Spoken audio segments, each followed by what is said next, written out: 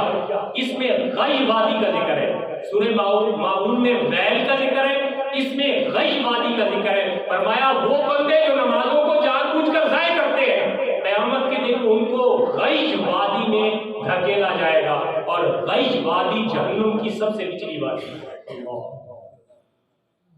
یہ ہے ہمارا حال. ہم کیوں کوشش کرتے ہیں کہ لوگ نمازی بنے، نمازوں پہ پابندی کریں. اور نبی رحمت صلی اللہ علیہ وسلم کا یہ فرمان بھی سنا، فرمایا جو بندہ 40 دن جماعت کے ساتھ تکبیر اولا، تکبیر تحریمہ کے ساتھ جماعت کے ساتھ نمازیں پڑھ لے، کتب لہ براءتان، اللہ اس کے لیے 2 براتیں لکھ دیتا ہے. 2 براتیں لکھ دیتا ہے. کون کون؟ برات من النار و برات من النفاق.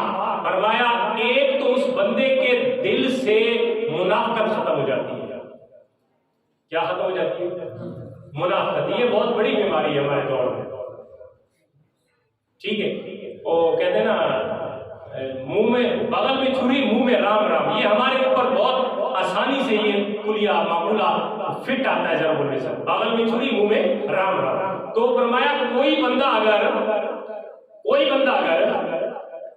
40 دن تکبیر تحریمہ کے ساتھ امام کی پہلی اللہ اکبر کے ساتھ جماعت کے ساتھ نماز پڑھتا ہے، فرمایا اللہ تعالیٰ اس کے لیے 2 براتیں، 2 آزادیاں کہتے ہیں، 2 آزادیاں لکھ دیتا ہے. ایک جہنم کی آگ سے آزادی اور دوسرا منافقت سے آزادی، بشرطے کہ انسان کے دل میں ریاکاری نہ ہو، انسان کسی کو تنگ کرنے کے لیے، دکھلاوے کے لیے، یا یہ چیزیں انسان کے یہ صرف اور صرف رضائے الہی مقصود ہو، تو اللہ تعالیٰ کے پیارے محبوب نے فرمایا اس کے لیے 2 آزادیاں، ایک جہنم سے آزادی، جہنم کی آگ سے آزادی، اور دوسرا منافقت سے اس کو جان چھوٹ جاتی. ایک بزرگ کے بارے میں ایک اور نقل کیا گیا، ایک بزرگ کو شیطان ملا، شکل میں مل گیا. بس بزرگوں کی باتوں کا ان کی اتنی طاقت ہوتی ہے کہ وہ کشف کے ذریعے، الہام کے ذریعے کچھ ایسی چیزیں کر لیتے ہیں جو عام انسان کی پہنچ میں نہیں ہوتی. قرآن اس کا گواہ ہے. آپ کہیں گے یہ کیسے ہو سکتا ہے؟ قرآن اس کا گواہ ہے. حضرت سلیمان علیہ السلام کی قوم کا آصف بن برخیا، جس نے ایک پلک چھپکنے میں بلقیس بلقیس کا تخت ایک پلک چھپکنے کی دیر میں لا کے رکھ دیا سامنے. ایک وہ ولی کی طاقت کی بات کر رہا ہوں، یہ قرآن سے ثابت ہے. خیر یہ میرا موضوع نہیں ہے. تو اس کو جو ہے وہ شیطان ملا، تو شیطان کو کہتا ہے یار مجھے نصیحت کر، میں تیرے جیسا بننا چاہتا ہوں. شیطان کو کہتا ہے میں تیرے جیسا بننا چاہتا ہوں. اب بزرگوں کی اپنے طریقے ہیں کسی کو بہکانے کے. میں تیرے جیسا بننا چاہتا ہوں، مجھے کوئی نصیحت کر۔ شیطان بڑا خوش ہو کہتے پہلے تو میری مانگتا نہیں تھا، آج میرے جیسا بننے کی کوشش کر رہا ہے، آج میرے جیسا بنے۔ جیسے میں نے کہا نا ایک تقریر میں نے کہا کہ ہم میں سے ہر بندہ پردوغلو تو بننا چاہتا ہے، لیکن ارطغرل کوئی بھی نہیں بننا چاہتا۔ سچائی کا ساتھ ہی کوئی نہیں دیتا، منافقت کا ہر کوئی ساتھ دیتا ہے۔ صحیح بات ہے، کردار دیکھتے ہو تو عمل بھی کرو نا، کردار دیکھتے ہو تو اس کو سمجھو بھی صحیح۔ تو وہ کہتا ہے میں تیرے جیسے بننا چاہتا ہوں، تو مجھے نصیحت کر۔ کہتا ہے دو باتیں، صرف دو باتیں، عمل کر لے میرے جیسا بن جائے۔ کہتا ہے کون سی؟ کہتا ہے نماز میں سستی کیا کر اور جھوٹی قسمیں کھا لیا کر۔ جھوٹی قسمیں، قسم پہ قسم، کوئی چیز بیچنی ہو تو قسم، کوئی بات کرنی ہو تو قسم، جھوٹی قسمیں کھائی جایا کر اور نماز میں سستی کیا کر۔ کبھی پڑھ لی، کبھی چھوڑ دی، کبھی نہ پڑھی بالکل۔ یہ دو کام کر، تو میرے تو پہ میرا پیو بڑھ جائے گا، تو میرے تو یقین نکل جائے گا۔ دو کام کر لے۔ اب بندہ تھا بزرگ، اس نے کہا چلو اس سے میں نے بات تو نکلوا لی ہے، کس طریقے سے یہ بہکاتا ہے؟ کہتے ہیں میں اللہ سے وعدہ کرتا ہوں، میں اللہ کی قسم کھا کے کہتا ہوں آج کے بعد میں کبھی نماز بھی نہیں چھوڑوں گا اور قسم بھی نہیں کھاؤں گا۔ سبحان اللہ۔ اس کو میں نے پھنسا لیا نا، بزرگوں میں نے بولا ہے نا اپنا طریقہ، کہتے ہیں اس کو میں نے پھنسا لیا کہ یہ کیسے کرتا ہے، لوگوں کو کیسے بہکاتا ہے۔ کہتے ہیں آج کے بعد میں جھوٹی قسم بھی نہیں کھاؤں گا اور نماز میں بھی سستی نہیں کروں گا۔ تو شیطان ہے کسی کہتا ہے بندہ بڑا فنکار نکلا ہے، آئندہ میں کسی انسان کو نصیحت بھی نہیں کروں گا، آئندہ میں کسی انسان کو نصیحت بھی نہیں کروں گا۔ ہماری جو قوم ایسی ہے، نصیحت کرو تو الٹا لا کے پہن دیے، یہی بات ہے پوری قوم کی۔ وہ کہتا ہے میں انسان، آج تو میں بھول گیا ہوں، انسان کو میں نے نصیحت کر لی انسان کو، اور انسان بھی کامل انسان تھا۔ اس نے کہا جو تو نے مجھے کہا ہے نا آئندہ میں یہ نہیں کروں گا، نماز میں سستی نہیں کروں گا، جھوٹی قسمیں نہیں کھاؤں گا۔ مطلب یہ ہے کہ جو یہ دو برائیاں چھوڑ دیتا ہے کہ نماز نہ پڑھنے والی برائی، وہ ہمیشہ نماز پڑھے اور ساتھ جھوٹی قسمیں نہ کھائے، فرمایا ایسے شخص کو اللہ تعالیٰ اپنے قریب کر دیتا ہے۔ حدیث پاک سنے، فرمایا یہ ہماری زندگی جو ہے یہ جوانی ہے، کسی کی جوانی ہے، کسی کی ادھیڑ عمر ہے، کسی کا بڑھاپا ہے اور کسی کی پکی عمر ہے، تو یہ مان نہیں کرنا چاہیے۔ ما تزال قدم عبد یوم القیامت، حضور فرماتے ہیں قیامت کے دن کسی بندے کا ایک قدم بھی آگے نہیں چلے گا، اپنی جگہ سے نہیں ہٹے گا، حتی یسأل عن اربع، یہاں تک کہ 4 باتوں کا اس سے سوال ہوگا۔ کتنی باتوں کا؟ بولے کتنی باتوں کا؟ 4 باتوں کا اس سے سوال ہوگا۔ پہلی ان عمرہ فیما افناہ، عمر کہاں پہ گزاری، عمر وعن شبابہ فیما بلاہ، جوانی کی طرف گزاری۔ اب بات قابل غور ہے، پہلا سوال ہوگا پوری عمر، یہ نہیں کہ اس میں جوانی کا حصہ نکل جائے گا، نہیں، پہلی کہ پوری عمر کدھر گزاری، جب تو بالغ ہوا اس وقت سے لے کر مرنے تک کیا کرتا رہا، پہلا سوال۔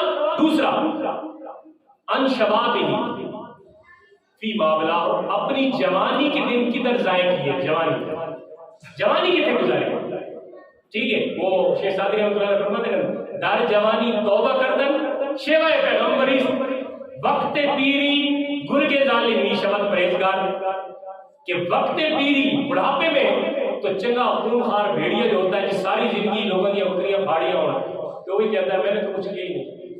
وہ کہتا ہے وقت پیری گرگ ظالمی شبد پیری، وقت پیری میں تو نمازیں آتی ہیں اور کام ہی کوئی نہیں ہوتا، میں دار جوانی توبہ کرتا ہوں شیوائے پیغمبری، جوانی میں اگر کوئی بندہ اللہ کے راستے میں جھک جائے تو یہ پیغمبروں کا طریقہ ہے۔ دوسرا جوانی کا علیحدہ سوال ہوگا، یہ یاد رکھیے، اس لیے یہ بہت زیادہ قیمتی ایگزام ہوتے ہیں، اس میں اللہ تعالیٰ سے دوری مت کیجیے گا، نمازوں سے دوری، مسجد سے دوری، خطبوں سے دوری، تقریروں سے دوری، یہ مت کیجیے گا، بلکہ کیا کرنا ہے، قریب آئے، مسجد کے قریب آئے، مسجد میں وقت گزارے، کیونکہ اب جوانی کا جب سوال ہوگا تو آپ یہ کہہ سکیں کہ مولا جوانی کا زیادہ تر حصہ میں نے مسجد میں گزارا۔ اگر جوانی کا زیادہ تر حصہ جھوٹ کے اڈے میں گزرے گا، تماشوں میں گزرے گا، میچوں میں گزرے گا، ساری جوانی کے ایام قیمتی دن فضولیات میں گزرے گا، پھر کیا کرنا ہے، وہاں پہ کیا جواب دینا۔ تیسری وَعَنْ مَالٍ مِّنْ أَيْنَ اكْتَسَبَهُ وَفِيمَا أَنْفَقَهُ، مال کے متعلق سوال ہوگا، مال جو ہمارا سارا کچھ ہے آج کے دور میں، ہمارا دین بھی مال ہے، ہمارا ایمان بھی مال ہے، ہمارا سارا کچھ مال ہے، اس کے بارے میں سوال ہوگا، من أين اكتسب، کتوں کمائے؟ کہاں سے لے کے آیا؟ من این اکتسبہ، تیرے جو سورس آف انکم تھے، ذرائع تھے آمدنی کے، کدھر سے تھے؟ ایک اور فیما انفقہ، صرف یہ سوال نہیں ہوگا کہ کہاں سے کمایا، یہ بھی سوال ہوگا کہ کدھر خرچ کیا۔ ناجائز کما کے ناجائز پہ خرچ کرنے کا بھی جواب دینا ہوگا، جائز کما کے ناجائز خرچ کرنا اس کا بھی جواب دینا ہوگا۔ سمجھ آئی بات ہے؟ اور آخری وعن علم، علم کے متعلق سوال ہوگا، کتنا عمل کیا اس پہ، علم کے متعلق کتنا عمل کیا۔ اب یہ قیامت کے دن یہ عذر تو رہے گا بھی نہیں نا کسی کے پاس، کوئی کہے مجھے پتہ ہی نہیں تھا۔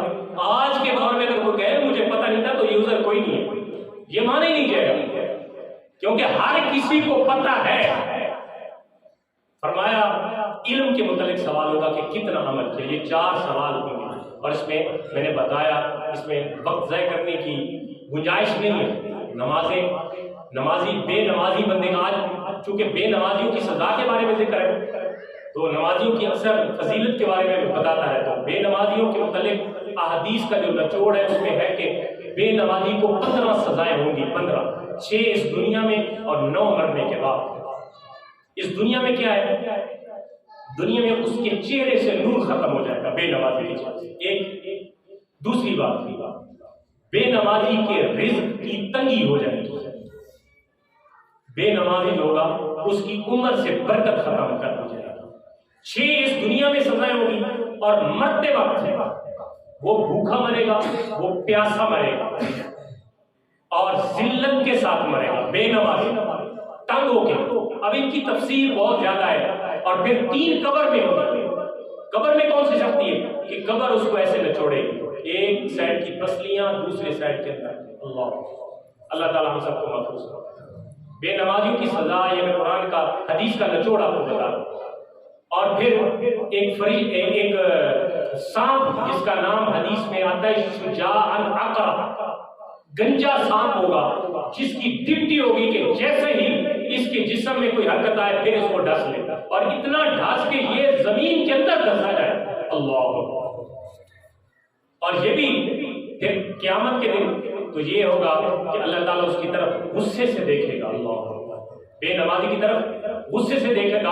اور بے نمازی کے متعلق کہ یہ ہے کہ اس کو جہنم کی تھوڑی سی کھڑکی کی طرف اس کا منہ کیا جائے گا، اور اس تپش کی وجہ سے بے نمازی کا جو چہرہ ہے اس کا جو ہے نا گوشت، وہ اس تپش کی وجہ سے اتر جائے گا۔ یہ سزائیں احادیث میں ذکر ہے۔ اللہ تعالیٰ ہم سب کو نمازی بنائے، اللہ تعالیٰ ہم سب کو اپنے در کی حاضری والا بنائے۔ نمازوں کی کوشش کریں، باجماعت نماز ادا کیا کریں۔ یہ میں نے موضوع اس لیے رکھا کہ نماز کی فضیلت تو آپ کو پتہ ہے کہ ایک جماعت کے ساتھ ایک کے بدلے میں 27 کا درجہ ملتا ہے، تو یہ پتہ نہیں ہے کہ نہ پڑھنے سے کیا وبال ہمارے اوپر آتا ہے۔